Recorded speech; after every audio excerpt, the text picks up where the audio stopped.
मैं नरेंद्र मोदी जी को कहना चाहता हूं, मोदी जी इस जन्म में तो आप हमको नहीं हरा सकते दिल्ली के अंदर आम आदमी पार्टी को। आपको दूसरा जन्म लेना पड़ेगा, इस जन्म में तो नहीं हरा सकते आप आम आदमी पार्टी को दिल्ली में।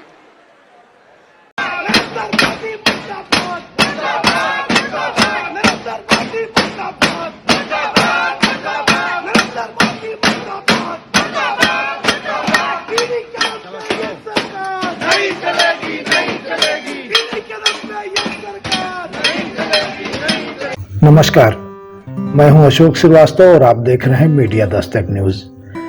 देश में जो घटनाक्रम चल रहे हैं उससे आपको एहसास हो रहा होगा या नहीं एहसास हो रहा होगा कि देश की राजनीति एक नई दिशा में जा रही है। केजरीवाल जेल से सरकार चला रहे हैं। वे जेल के भीतर से ऑर्डर पास कर रहे हैं और दिल्ली की जनता को यह संदेश देना चाह रहे हैं कि उनकी बुनियादी सुविधाओं को लेकर वे बेहद फिक्रमंद हैं।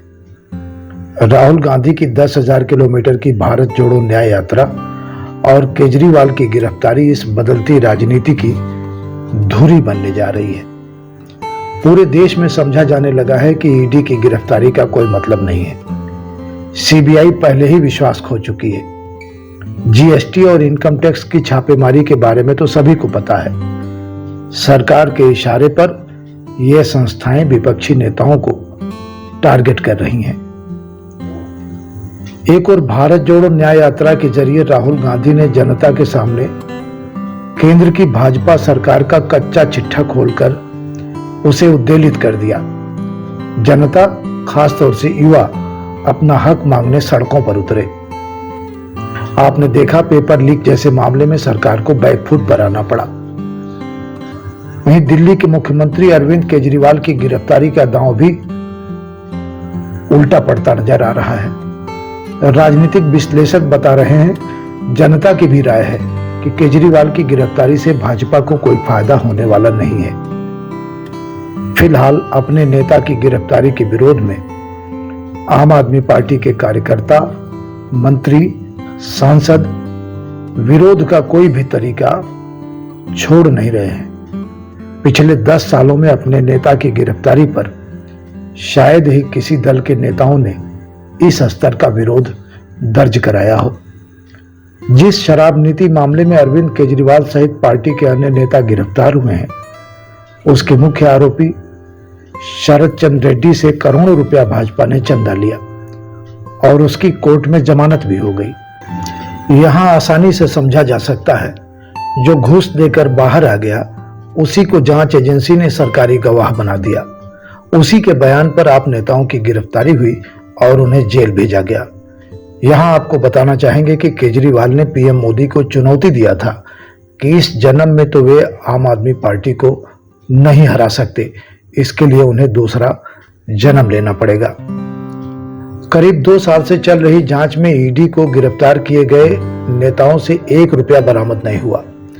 कोर्ट ने भी पूछा कि मनी ट्रेल कहां है, लेकिन लंबी अवधि से नेताओं को जेल में रखा गया है ताकि वे लोकसभा चुनाव में जनता के बीच अपनी बात जाकर न रख सकें और चुनाव लगभग एक तरफा होकर रह जाए। लेकिन आप पार्टी की नेता आतिशी ने जो खुलासा किया है वह हैरान करने वाला है। आतिशी ने कहा, कथित शराब घोटाले की मलाई तो भाजपा ने काटा।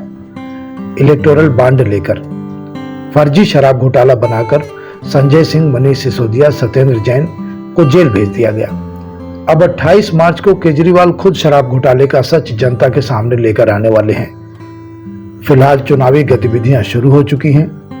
देखना दिलचस्प होगा कि राहुल गांधी की भारत जोड़ो न्याय यात्रा, केजरीवाल और हेमंत सोरेन की गिरफ्तारी, चंडीगढ़ मेयर चुनाव, उन्नाव, हाथरस, उज्जैन, मणिपुर, किसान आंदोलन, महिला खिलाड़ियों संग यौनाचार, इलेक्टोरल बॉन्ड और दिल्ली के कथित शराब घोटाले का जनता किस रूप में जवाब देती है।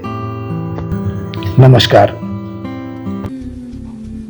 मनीष जी के यहाँ रेड मारी, संजय सिंह जी के यहाँ रेड मारी, सत्येंद्र जैन जी के यहाँ रेड मारी, एक भी पैसा नहीं मिला। हमारे यहाँ रेड मारी, मात्र 73,000 रुपए मिले। तो वो इस सो कॉल्ड शराब घोटाले का पैसा है कहां? अरविंद जी ने कहा है कि इसका खुलासा वे 28 मार्च को कोर्ट के सामने करेंगे। सारे देश को सच सच बताएंगे कि इस सो कॉल्ड शराब घोटाले का पैसा है कहां। उसका सबूत भी देंगे। दिल्ली के मुख्यमंत्री अरविंद केजरीवाल जी को प्रधानमंत्री नरेंद्र मोदी जी ने, उनकी भारतीय जनता पार्टी ने और उनके राजनीतिक हथियार ईडी ने एक झूठे केस में गिरफ्तार कर लिया है। एक ऐसा केस जिसमें 2 साल की जांच के बाद भी 1 रुपया भी प्रोसीड्स ऑफ क्राइम आम आदमी पार्टी के किसी नेता से रिकवर नहीं हुआ। एक ऐसा केस जिसकी जांच 2 साल से चल रही है, लेकिन गिरफ्तारी अरविंद केजरीवाल जी की होती है लोकसभा के चुनाव की घोषणा के बाद। तो प्रधानमंत्री नरेंद्र मोदी जी ने चुनाव की घोषणा के बाद क्यों अरविंद केजरीवाल जी को गिरफ्तार किया? इसलिए गिरफ्तार किया क्योंकि आज प्रधानमंत्री नरेंद्र मोदी जी को पता है कि अगर इस देश में कोई एक नेता है जो उन्हें चैलेंज कर सकता है तो वो नेता अरविंद केजरीवाल है।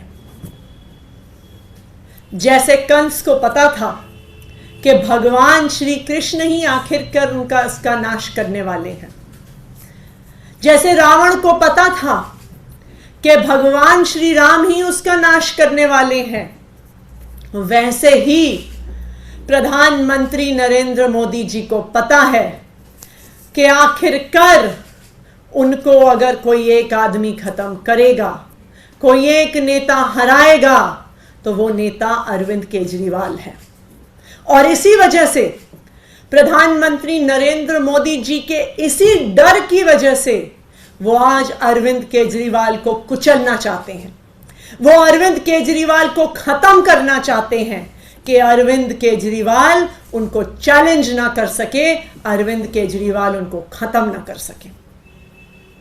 और यही कारण है कि आज अरविंद केजरीवाल को बिना किसी सबूत के झूठे आरोपों के साथ ईडी ने हिरासत में ले लिया है, जेल में डाल दिया। देखिए, ये दुर्भाग्यपूर्ण है कि पूरे दिल्ली को भारतीय जनता पार्टी की सरकार ने एक पुलिस स्टेट में बदल दिया है। आज पूरे दिल्ली के अंदर लोकतांत्रिक तरीके से कोई प्रोटेस्ट नहीं कर पा रहा है। आम आदमी पार्टी के कार्यकर्ताओं को गिरफ्तार किया जा रहा है और बार बार आम आदमी पार्टी के कार्यालय को सील करने की कोशिश हो रही है। आज तक कभी भी ऐसा नहीं हुआ कि कार्यालय को जो है सील किया जाए। यहाँ पर कोई शांतिपूर्वक तरीके से कार्यालय संचालित हो रहा है, बार बार पुलिस को लगा करके बैरिकेड किया जा रहा है। ये समझ के परे है। हमें लगता है कि भारतीय जनता पार्टी को अरविंद केजरीवाल की गिरफ्तारी के खिलाफ जो जनता का गुस्सा है उसका जवाब देना पड़ेगा। पुलिस को बैरिकेड को लगा करके भारतीय जनता पार्टी के नेता पीछे नहीं छुप सकते हैं और ये तानाशाही का जो विस्तार किया जा रहा है इसके खिलाफ जनता लड़ेगी और हम भी लड़ते रहेंगे। बीजेपी प्रोटेस्ट भी कर रही है। आपको क्यों रोक रही थी गोपाल जी? नहीं, वहां पे जो बैरिकेड जो लगा हुआ है उसके लिए हम पूछताछ कर रहे थे कि भाई आप बैरिकेड बार बार क्यों लगा रहे हो, किस लिए लगा रहे हो? हमने तो बैरिकेड की नहीं मांग की है। आप वहां पे किसी को गाड़ी नहीं खड़ा करने दे रहे हो, लोगों को आना जाना बार बार रोक रहे हो। आखिर ये किस नियम के तहत हो रहा है?